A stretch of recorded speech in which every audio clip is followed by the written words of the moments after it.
Olá, mamães, sejam bem-vindas para mais uma live onde nós vamos falar de diabetes gestacional com a nutricionista Maria Amélia. Seja bem-vindo você que vai estar aí acompanhando a nossa live de hoje.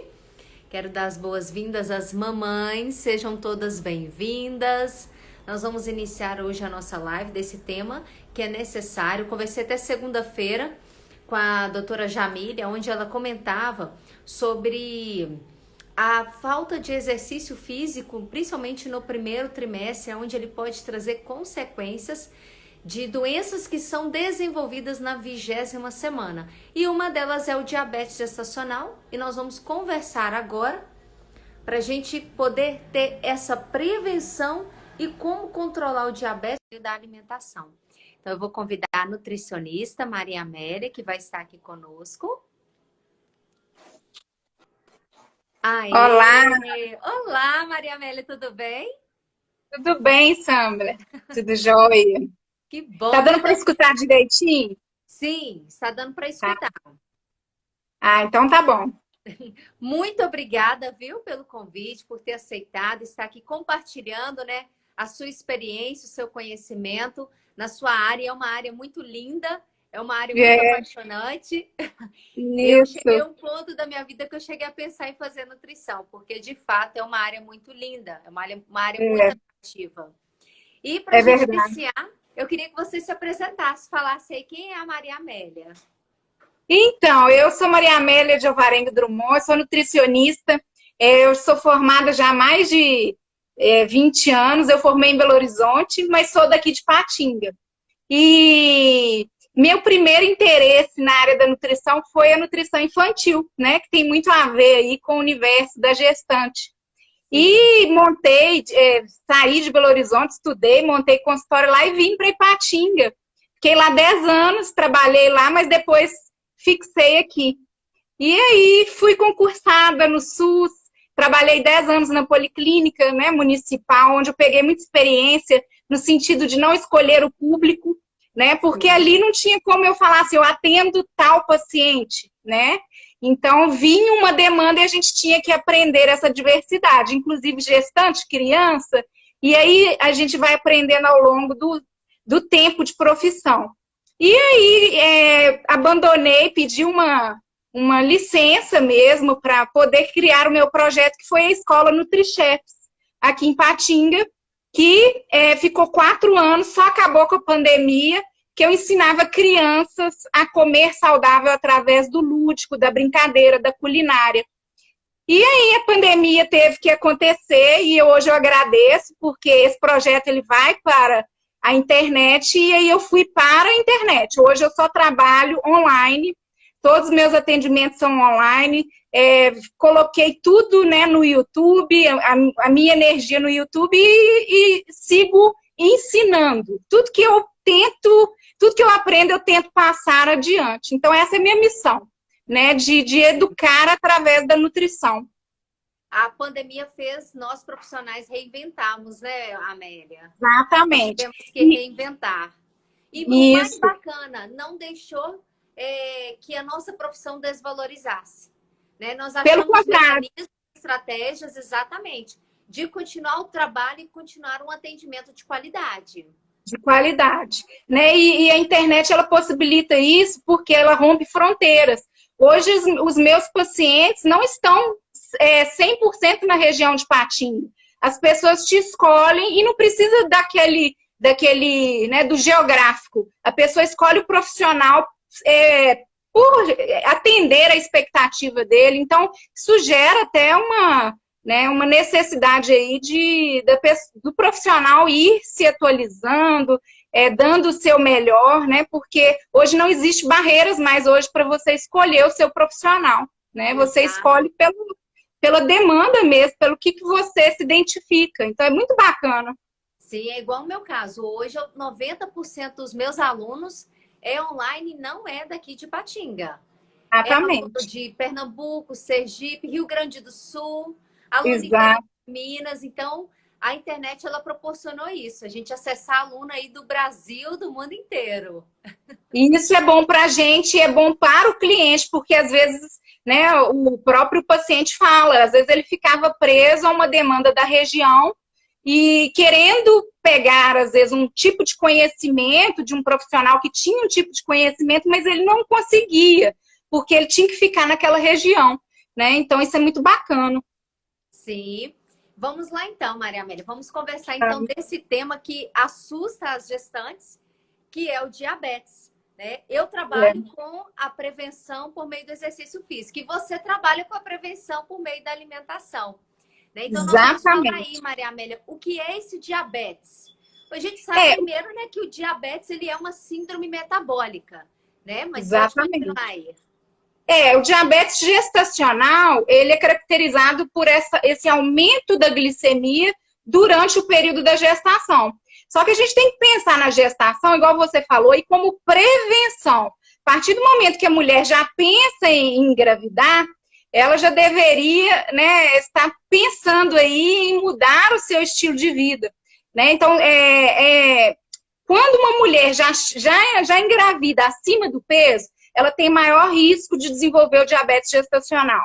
Quando a mulher ela é diagnosticada com síndrome do ovário policístico, que no fundo tem um vínculo com a resistência insulínica, com esse desequilíbrio hormonal, né, e que tem a ver com ganho de peso, tem a ver com essa resposta hormonal alterada, que síndrome do ovário policístico a gente corrige com a base na alimentação, tá? Então, assim, uma mulher que engravida, né, que já foi diagnosticada na adolescência ou na fase adulta com síndrome do ovário policístico, ela já tem uma tendência maior ao diabetes gestacional, justamente por conta dessa relação com a resistência insulínica. Mulheres que engravidam, mas, por exemplo, de gêmeos, elas tendem a ganhar mais peso, exige uma maior adaptação metabólica do corpo. Então, querendo ou não, também é um risco maior de desenvolver diabetes gestacional. Então, são algumas condições que eu estou falando aqui que o risco é maior, né?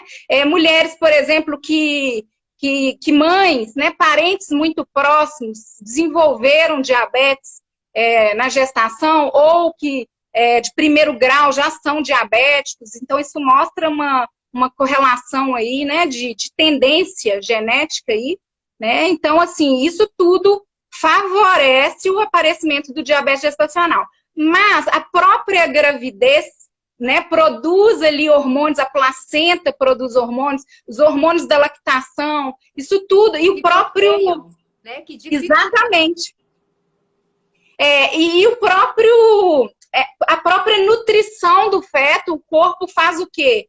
Ele disponibiliza mais formas de produzir essa glicose para dar alimento, vamos dizer assim, para não faltar substrato para esse bebezinho ali sendo formado. Então, é uma condição que já é mais no terceiro trimestre, ali mais para o meio, para o final da gravidez. 24ª gestante, ela já pode ter sinais, até porque é uma fase que a gente fala que é o processo catabolismo. Né, que a anabolismo está ali armazenando energia. Mas ali depois da 24ª, essa energia, esse depósito de energia, de nutrientes que tem a mais, porque a gestante ela tem um ganho de peso no primeiro trimestre, mas não é porque esse bebê ele está necessitando, é porque está havendo um armazenamento do próprio corpo. Exatamente. Natural. É um processo natural, fisiológico. E aí, na 24ª, a gente começa a ter essa quebra de nutrientes para o bebê. É aí que entra nesse ponto que você falou. E tem aquela cultura também, né? Que a gestante tem que comer por 2. E aí, assim, entra também que às vezes essa mulher já ganhou muito peso, às vezes ela já entrou, né, nessa gestação acima do peso. Então, por isso que esse controle, né, esse pré-natal, ele é muito importante. Então, já no início, no pré-natal, um dos primeiros exames que se faz é essa triagem. Então, independente dessa mulher estar acima do peso ou não, dentro da triagem já se faz essa glicemia, né? Hoje os valores estão um pouquinho para baixo. Então, assim, independente, no início da gravidez, uma glicemia acima de 92, já é considerado, né, uma tendência a um diabetes gestacional aí, então o médico já fica de olho porque essa gestante ainda não ganhou peso, né, ela ainda não entrou nas fases mais avançadas da gestação, e então toda gestante vai fazer aquele exame, né, de teste de tolerância à glicose, né, que toma um líquido doce, que elas, é horrível mesmo, para ver como que o corpo se comporta, como que esse pâncreas está conseguindo liberar de insulina, se as células estão criando essa resistência à ação da insulina, né? Lembrando aqui que a insulina é um hormônio que o corpo produz, né? A gente produz através de um órgão que chama pâncreas. E esse pâncreas libera a insulina é como se fosse um carrinho que coloca esse açúcar para dentro da célula para a gente utilizar esse açúcar como fonte de energia. E muitas vezes, esses hormônios, né, da própria gestação, o aumento de peso, às vezes uma alimentação inadequada, muito rica em carboidratos, que a gente vai falar disso. Então, assim, são vários os fatores que podem levar, a célula começa a criar uma resistência, né? Então, você, às vezes, até produz a insulina, mas ela não está conseguindo agir. Se ela não age, esse açúcar vai ficando para fora da célula no sangue. Então, isso caracteriza aí, né, essa ação, essa resistência periférica da célula à ação da insulina. Ela não consegue fazer o papel dela. Então, o excesso de peso né, faz isso piorar, vamos dizer assim. Essa ingesta excessiva de carboidrato, né, às vezes a ansiedade materna, porque a gente tem que ver o todo. Né? Então, assim, são várias as condições. Tem que conhecer essa gestante, entender o que ela está passando, para a gente entender o que possivelmente foi a causa. Porque dependendo dessa gestante, ela não vai ser indicada somente ao nutricionista. Talvez ela vai precisar de um psicólogo. Talvez, dependendo do que a gestante esteja vivendo, ela vai ter que talvez ser encaminhada até um psiquiatra. Então, precisamos conhecer, aprofundar, entender a realidade dessa gestante. A doutora Jamile, a cardiologista, está até aqui na live. Ela está assim, acima de 92? Ela assim, acima de 92 já é diabetes gestacional. Exatamente. Hoje o consenso, né, já é uma puxa para baixo justamente como prevenção, né? A gente não avalia a gestante, os marcadores, eles são um pouquinho mais para baixo. Então, a partir de 92, a gente já fica assim, opa, vamos cuidar, né? Porque já está um quadro aí que a gente precisa de monitorar esses carboidratos, né? O próprio obstetra vai liberar ou não, né? Vai depender aí, né, da avaliação do obstetra para o exercício físico, porque o exercício físico, o que ele vai fazer? Ele vai melhorar essa captação, né? Esses receptores que ficam na célula, eles ficam mais ativos. O exercício gera uma demanda que a célula precisa de açúcar. Né? Então, assim, é como se a gente abrisse as portinhas para a insulina poder agir e a gente consegue melhorar essa resistência à insulina quando a gente faz atividade física. Claro, com monitoramento indicado pelo obstetra, né? A própria gestação é um momento em que exige, né, multiprofissionais, vamos dizer assim. São várias visões, né, acontecendo ao mesmo tempo. E quem dá o diagnóstico realmente é o médico, né? O médico, ele vai te dar o diagnóstico, olha, sua glicemia, você chegou aqui com 20 semanas, ela já está em 95. Olha, você precisa cuidar, porque a tendência aqui agora é você ganhar peso. Se você comer para 2, né? E a tendência é o quê? Matar a vontade ali, os desejos, no açúcar, nos refinados, nos carboidratos. E aí a tendência é realmente se instalar, né, um quadro que pode ser controlado através de atitudes simples, né, de alimentação, atividade física, estilo de vida. Exatamente, algo que a gestante ela já devia manter esse estilo de vida saudável antes de engravidar, né? Antes de engravidar. Porém a gente sabe que não é a realidade de todos. E aí nesse caso, a gestante igual, por exemplo, a gente pode ter aqui algumas gestantes na live. E ela está exagerando esse consumo de carboidrato. É somente o carboidrato que pode provocar? E como ela pode ter esse controle desse carboidrato? Na verdade, o carboidrato, sempre eu faço essa pergunta nas minhas consultas, que é o carboidrato? Né? Aí a pessoa fala assim, eu falo, me dá exemplo de carboidrato para o cliente, né, para o meu paciente. Aí ele fala pão, batata, arroz, macarrão, né, angu. Então, quando a gente fala de carboidrato, a gente entende, na maioria das vezes, que o carboidrato são as massas, né? E, na verdade, carboidrato é sinônimo de açúcar. Então, tudo que tem açúcar na composição e tudo que tem amido, né, vai se transformar com 20 minutos, 100% vai se transformar em glicose. Então, todo carboidrato que a gente come, claro que existe diferença entre os carboidratos, todo carboidrato que a gente come com 20 e poucos minutos ali, rapidamente ele cai na corrente sanguínea e 100% vai se transformar em glicose. Então, o que a gente precisa entender? Que a gestante não vai ficar sem carboidrato, não é isso. Mas ela não pode ter isso como base. Então, eu vou dar um exemplo.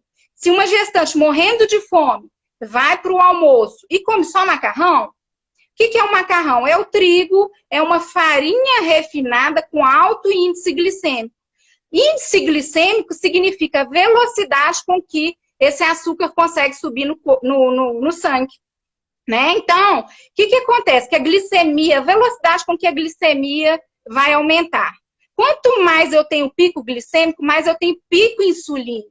Então, mais eu vou colocar para dentro da célula, tá? Mais eu vou armazenar, o excesso é convertido em gordura corporal, seja através de gordura no fígado, seja através de triglicerídeos elevados, seja mesmo elevando a glicemia aí. Então, o corpo tem mecanismos, né, para lidar com esse excesso. E aí, o que acontece? Essa gestante vai ter fome imediatamente, porque o metabolismo foi muito rápido.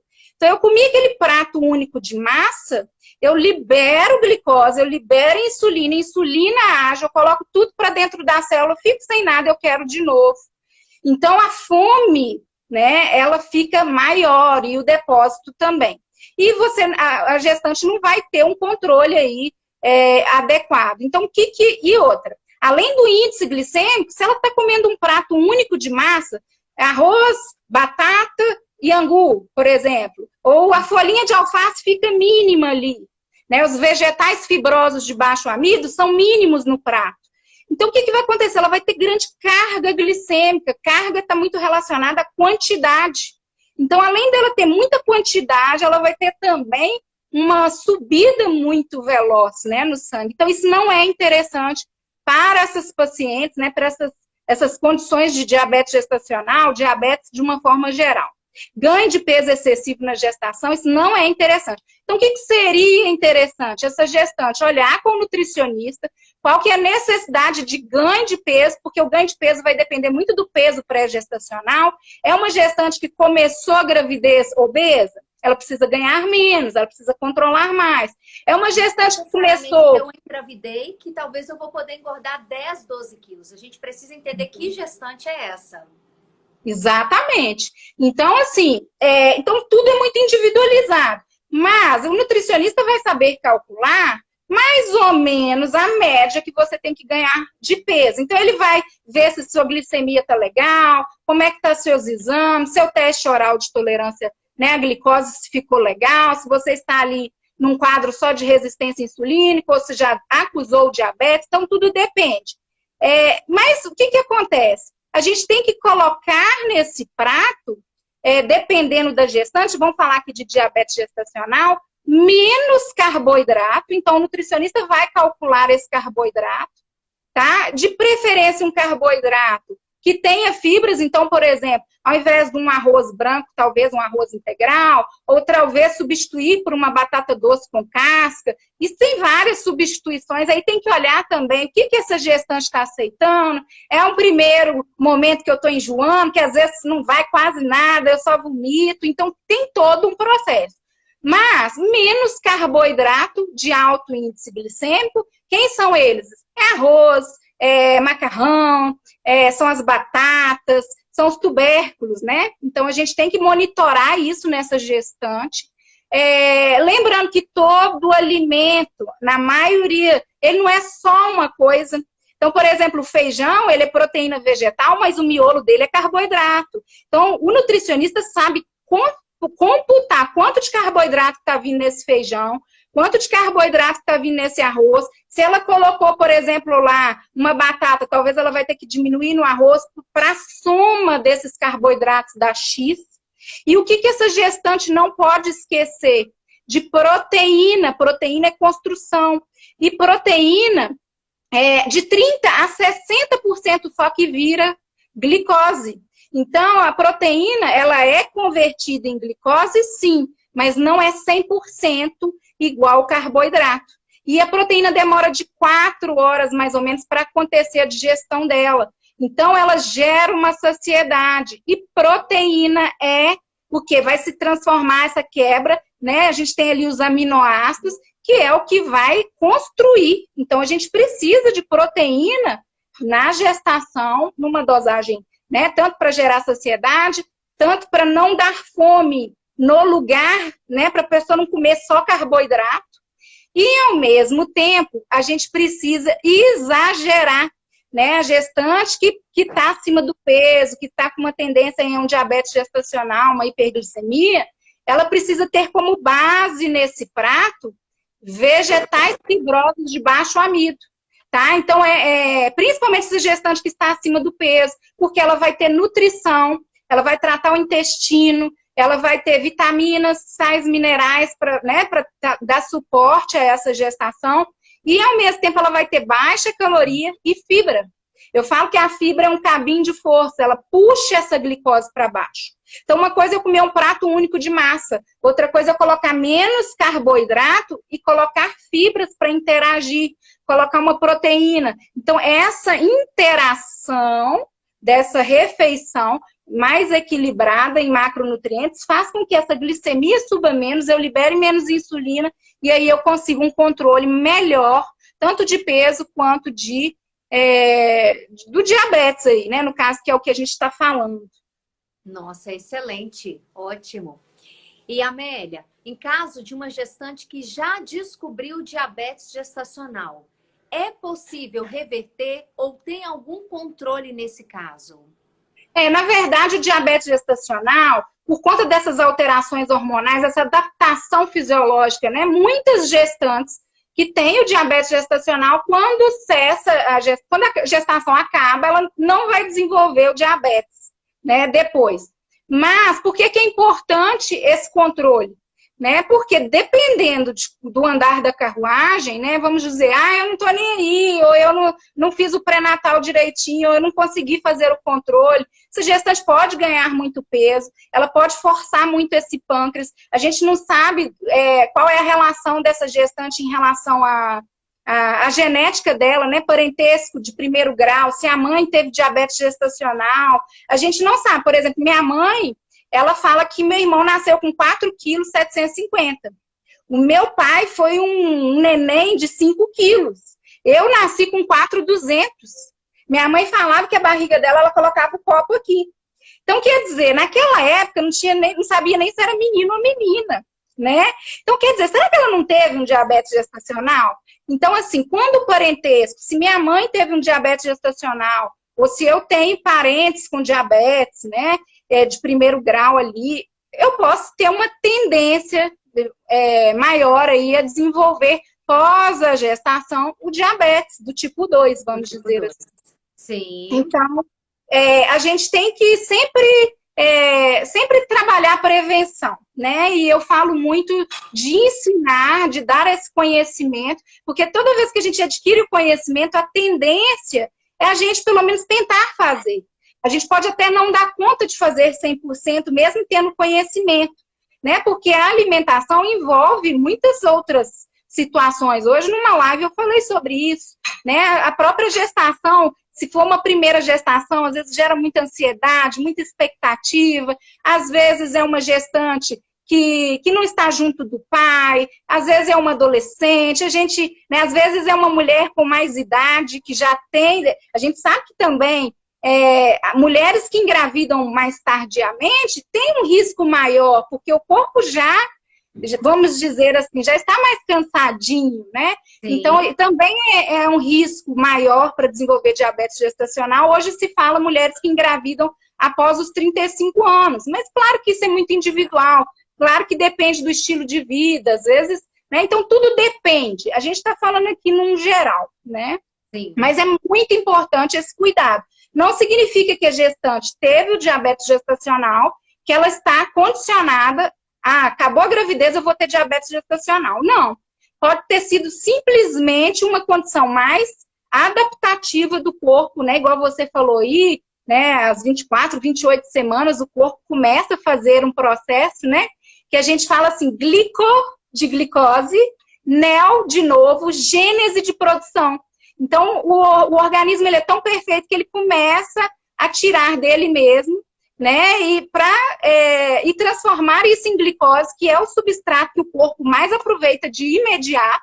Então, se a gente for falar dos 3 macronutrientes, carboidrato, gordura e proteína, carboidrato é o que a célula mais utiliza na hora. Então, a gente precisa entender isso, que um mecanismo de adaptação, até na produção de cortisol, é liberar mais açúcar mesmo para esse neném aí não ficar sem nada, né? Sim. E nesse caso, uma gestante que ela descobre o diabetes gestacional, ela tem que cortar ou ela tem uma redução? É claro que a gente não vai falar aqui, olha, você a partir de hoje não pode comer isso porque eu acho que tem que ser um acompanhamento individualizado. Mas exatamente. nesse caso, a gestante, geralmente ela corta ou não? Há uma adaptação desses nutrientes? Adaptação, porque na verdade, esse termo cortar os carboidratos, quando a gente fala de uma dieta cetogênica, tá? Que é uma dieta de muito baixo carboidrato, em média ela tem 20 gramas de carboidrato ao dia. Então, por mais que uma dieta seja cetogênica, que é muito baixo carboidrato, não existe condições da gente ficar sem esse macronutriente, porque até alface tem carboidrato. Quando a gente fala de vegetais de baixo amido, ricos em fibras, a gente está falando de vegetais ali que possuem carboidrato. Então, quando eu vou lá, no Google mesmo, você vai lá na tabela nutricional do alimento, alface, 100 gramas de alface tem tantas gramas de carboidrato. Então, tudo, até o abacate, que é uma fruta que é predominante e rica em gorduras, tá? Ela tem carboidrato. Só que se eu comparar, por exemplo, o carboidrato de um pão, tá? Que o pão é feito com trigo. Então, além de comparar as gramas de carboidrato, eu tenho que saber como é que esse carboidrato, ele aciona meu corpo. Como é que é a resposta hormonal para o alimento, tá? Então, quando eu falo lá de um pão feito com trigo, um pão francês 50 gramas, eu vou ter 28 gramas de carboidrato, que através de um paciente diabético tipo 1, criança, por exemplo, que usa o Libre, que é um aparelhinho, que a gente consegue ver o monitoramento em tempo real dessa glicemia, tem alto índice, gera um pico, que a glicose da criança vai a 200, 300 por causa de um pão, 28 gramas. E aí, quando a gente fala em contagem de carboidrato, a gente não pode olhar só as gramas de carboidrato, a gente tem que olhar a qualidade desse carboidrato. E aí, quando lá no meu canal eu falo assim, olha, diabéticos que usam insulina, ou crianças diabéticas tipo 1, que precisa de um controle maior glicêmico, que aplicam insulina, que não dá para você ficar só aplicando insulina e aumentando essa dosagem. Porque a gente sabe que a insulina em excesso, ela é inflamatória, né? Ela causa um tanto de coisa no organismo, triglicerídeo alto, gordura no fígado, obesidade, ácido úrico elevado. Então, hoje o maior problema que eu vejo no mundo está em relação à resistência insulínica, que está todo mundo ficando acima do peso e com resistência insulínica. Então, uma mulher que já entra assim na gravidez, a chance dela se tornar diabética na gestação e pós-gestação é muito grande, porque ela já entra na gravidez com uma insulina de 40 e nem sabe. Isso é um pré-diabetes, né? E todo mundo só olha o diabetes depois que a glicose já está lá acima de 126. Não estou falando aqui de gestante. Mas às vezes a gestante já está entrando com uma insulina de 30. O pâncreas dela já está exausto há 10 anos. Hoje eu pego adolescente com insulina de 26. Então tá errado. Então essa adolescente, na hora que engravidar, ela não vai melhorar os hábitos. Talvez ela fique mais ansiosa, às vezes ela vai manter os hábitos, vai comer mais, ela vai ganhar peso. Ela já tem ali um histórico para desenvolver né, a questão do diabetes gestacional. Então, não se corta o carboidrato, se adapta. E isso vai ser muito individual. Agora, quando eu vou lá e faço um pão, eu tô dando um exemplo aqui, só para vocês terem uma ideia. Um pão, que ele vai ovo, só que no lugar do trigo, ele vai uma farinha de coco, ou ele vai uma farinha de linhaça, por isso que eu acho fantástica a culinária. Ou você faz um cracker, que o ingrediente principal dele é a linhaça como base, você, em um pãozinho de 50 gramas, que vai ter fibra, vai tratar o intestino, vai ter ômega 3, desenvolvimento do cérebro do bebê, vai tratar colesterol, triglicerídeo, nutriente para a mãe, nutriente para o bebê, hipertensão, vai melhorar tudo. Não vai dar prisão de ventre, que a gente sabe que gestantes têm aí também. Tem um intestino, né, ainda mais lento. Tem. Então, assim, a gente sabe que não é só... Então, quando eu como lá 50 gramas desse pão, que vai me saciar muito mais, porque ele está rico em fibras ali, ele não vai estimular minha insulina, a insulina não vai agir de uma vez, eu não vou querer comer de novo, igual eu falei do macarrão. O que acontece? Eu vou ter 3 gramas de carboidrato nesse pão. Se eu comer 3 desse pão, 3 vezes 3, 9 gramas. Eu posso comer 3 desse pão, que ainda vou ter 9 gramas de carboidrato. Então, só que eu vou ter mais nutrição, eu vou ter mais qualidade. Então, não é que eu falo que o trigo é proibido, nada disso. Mas, dependendo da condição clínica, a adaptação é maravilhosa. Então, essa gestante não vai deixar de comer o arroz, mas a base dela não vai ser o arroz. O que ela vai entender? Vegetais fibrosos, eu sempre dou essa dica, geralmente é os que dão por cima da terra. Capricha, brócolis, chuchu, repolho, quiabo. Aí ela vai ver a tolerância individual, ela vai ver a forma que ela prefere, ser cozido, ser cru, ser refogado no meio da carne, porque isso é adaptação ali. Não, Maria Amélia, eu não estou aguentando salada. Mas será que numa sopinha? Será que no meio de uma carninha moída? Por isso que a culinária transforma, né? E transforma desde diabéticos, que eu tenho depoimentos todos os dias, independente de estar gestante ou não. Maria Amélia, eu estou conseguindo ter prazer em comer sem alterar minha glicemia. Minha insulina estava em 40, está em 19. Ainda está fora do ideal. Mas olha como que essa pessoa já melhorou. Então, assim, é possível ter prazer comendo, tá? Mas para isso eu preciso adquirir o conhecimento. O que vai afetar mais a minha glicemia? Quais são os vegetais mais indicados, né? O que eu posso realmente falar assim, aqui eu vou gastar minha fome e aqui eu vou comer, porque eu tenho a vontade de comer aquilo, eu não quero passar vontade, mas não é ali que eu vou julgar, né, todo meu apetite de gestante, né? Porque a gestante tem um apetite maior mesmo. Então, ela tem que colocar volume no que não faz mal, vamos dizer assim. E o que vai nutrir o bebê, o que vai tratar o intestino, né? Exato. Então, é isso. E as exceções? Caso a gestante ela queira abrir uma exceção, nossa, hoje eu estou com vontade de comer doce, um exemplo, né? Ou um pão de sal, e essa gestante ela está em caso de diabetes gestacional. Eu estou perguntando porque, de fato, isso acontece, né? Se a gestante não é diabetes gestacional, é porque ela exagerou. E aí agora ela quer ter esse controle, mas ela não consegue tirar ainda esses alimentos ou substituí-los, adaptá-los. O que você orienta a essas gestantes? Eu oriento sempre carga glicêmica. Por quê? O índice glicêmico está muito relacionado com a qualidade do alimento, né? Então, assim, o pão de sal, se você for olhar, ele tem o mesmo índice glicêmico do açúcar. Ele vai subir a sua glicemia na mesma velocidade que o açúcar. Beleza. Só que se eu comer pouco, né, eu vou ter menor carga glicêmica. Então, mesmo que... e combinações. Então, vamos supor, eu não consigo deixar de comer o meu pão, ok. Mas eu não vou comer ele isolado com café com açúcar. Colocar mais um carboidrato ali, que é o açúcar. Porque às vezes o que acontece? Se soma. Aí eu como pão, aí eu coloco café com açúcar e como uma banana. A banana é uma fruta de alto carboidrato, super saudável. Não estou falando que ela não é. Mas se eu comer uma banana junto com pão e café com açúcar, eu estou comendo 3 pães. Porque a banana tem 20 e poucos gramas de carboidrato. Claro que a qualidade dela, ela tem mais fibra que um pão, né? Ela é muito melhor em qualidade, ela tem mais nutrição. mas eu vou estar literalmente comendo 3 fontes de carboidrato com alto índice glicêmico. Então, o que que eu posso fazer se minha fome é muita?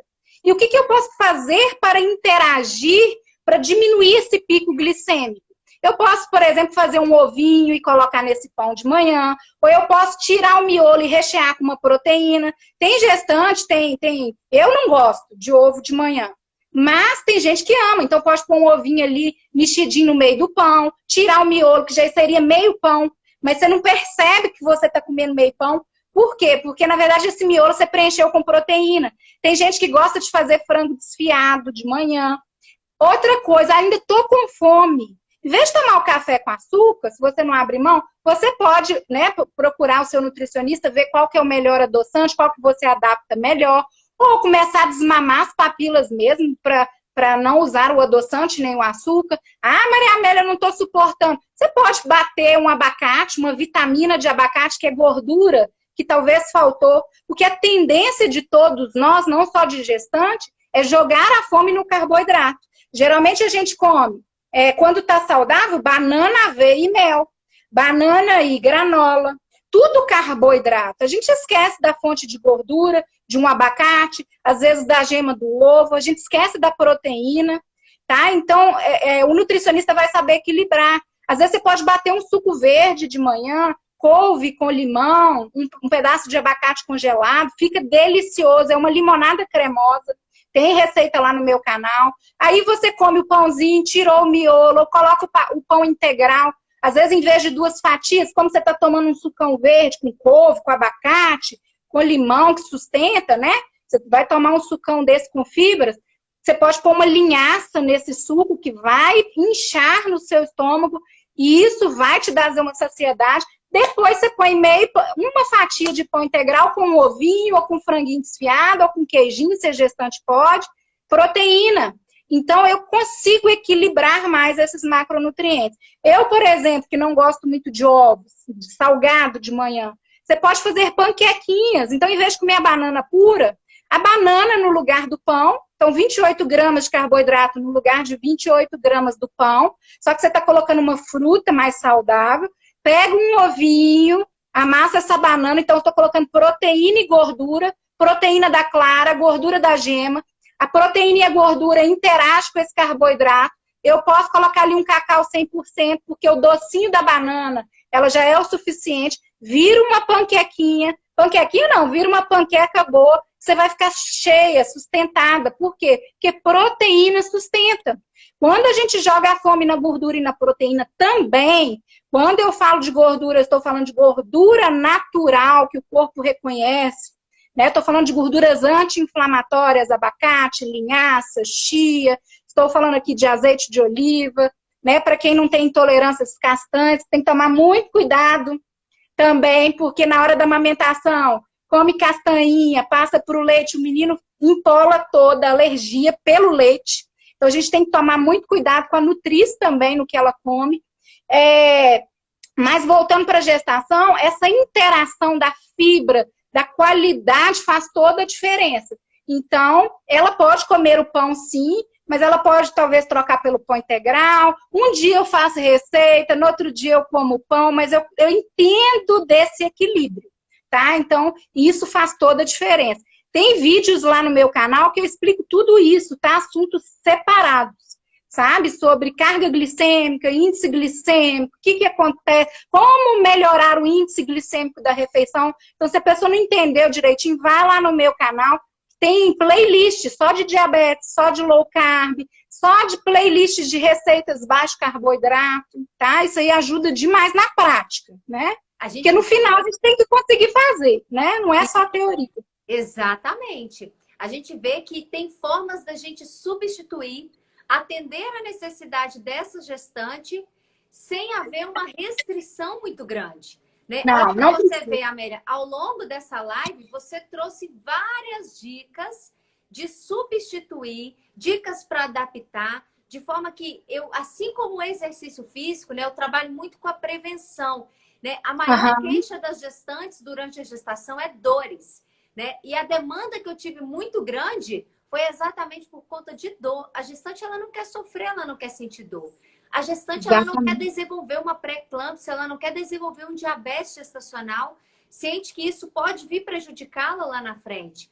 Então, a gente tem que trabalhar como? Com a prevenção. Opa, se eu tenho uma vontade muito grande de comer chocolate à tarde, porque eu estou em casa, porque eu estou ociosa, então eu preciso o quê?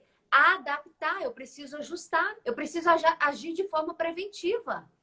Ou seja, é Exatamente. uma fruta mais doce, é um cacau, é uma granola, mas eu preciso procurar um nutricionista, eu preciso adaptar, mas eu preciso agir de forma preventiva. As pessoas, elas Exatamente. colocam obstáculos sem antes tratar, sem antes tentar. As pessoas já pensam assim, não, eu não vou dar conta de fazer uma dieta porque eu vou passar fome. Nós É, não conversamos passa. aqui agora há pouco, você falou de dicas que a gente vê que a gestante ela não vai passar fome. Pelo Não contrário, passa. quando você falou E, proteína associada à aham, gordura, eu me recordo, às vezes eu gosto de comer ovo pela manhã e às vezes eu estou num dia corrido, eu vou lá e cozinho aham. 2 ovos.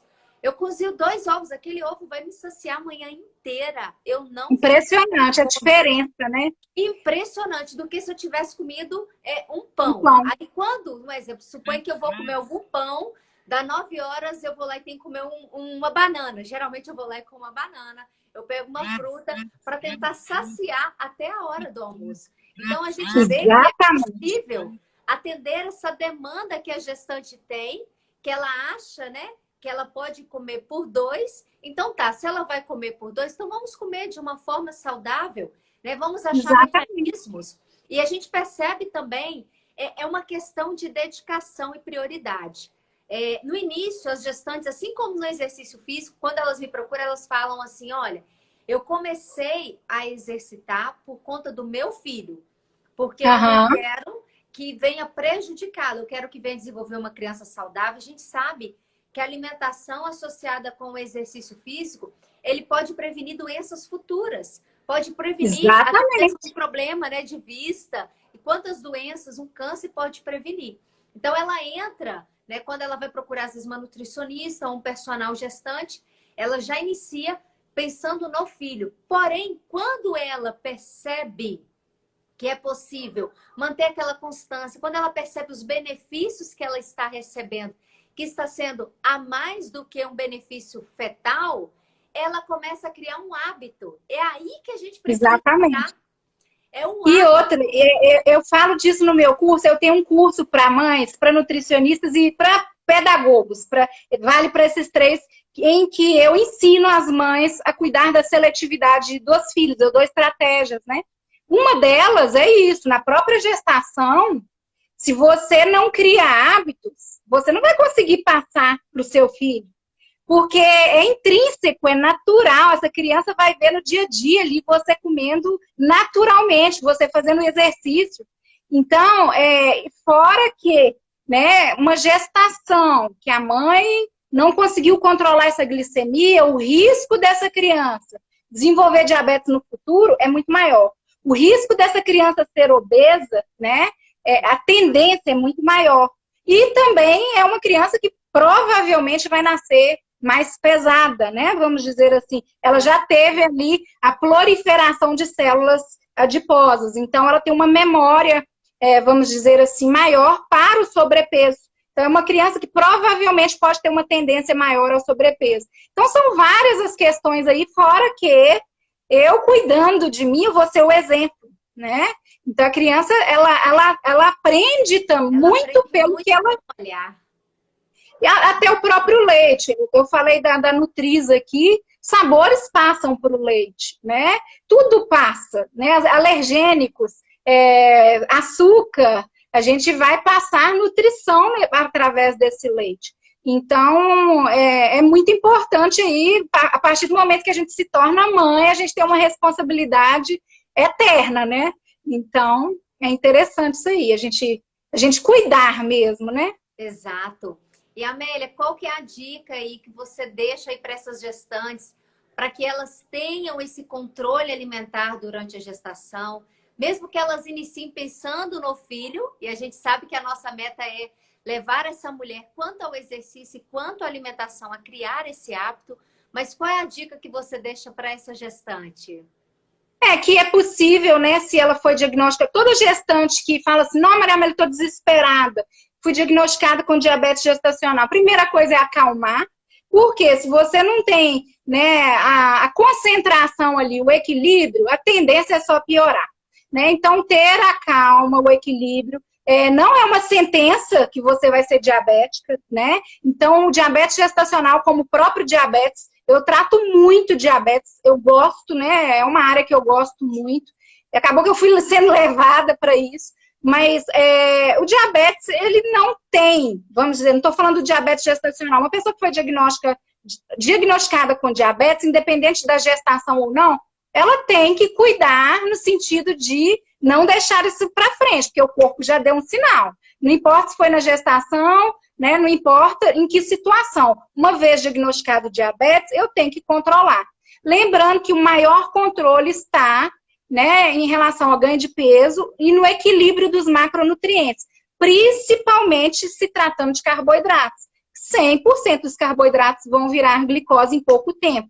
Então, qualidade. E outra, é controlado, né? Mesmo que essa mulher depois fique diabética, ela pode se comportar como não diabética, né? Ela pode ter exames super controlados ali, né? Como se ela não fosse diabética, igual tem diabetes do tipo 1, que aplica insulina todos os dias, mas a glicemia tá tão legalzinha ali, que você olha o gráfico, se você não soubesse que era diabético, que utiliza insulina, você nem falaria, porque está se comportando como um não diabético. Agora, tem pessoas que ainda nem têm o diagnóstico de diabetes, que a glicemia dá picos, né? O pâncreas está trabalhando ali exaustivamente e a pessoa não sabe ainda não teve o diagnóstico de diabético, mas o corpo já se comporta de forma clínica ali como um diabético. Então, tudo tem controle, a cura, vamos dizer assim, o tratamento, né? É Deus, é o universo, é a coisa mais simples do mundo, que é comida natural, né? Mas às vezes a gente entende que comida saudável, né? Então eu posso comer fruta à vontade, eu posso comer arroz à vontade, tudo que vem da natureza, batata à vontade. Não, aí eu preciso do conhecimento para entender a minha individualidade. O que tem mais carboidrato? O que transforma em glicose rapidamente? O que faz, né, a glicemia subir com uma velocidade recorde? Então, não é só comida de verdade, mas é muito simples e ajuste do emocional para tudo, né? Então, eu falo desse equilíbrio aí, que tudo dá certo no final, quando a gente tem essa resignação de falar assim, peraí, eu vou enfrentar esse problema, e é super simples, não precisa Sim. de complicar muito, não.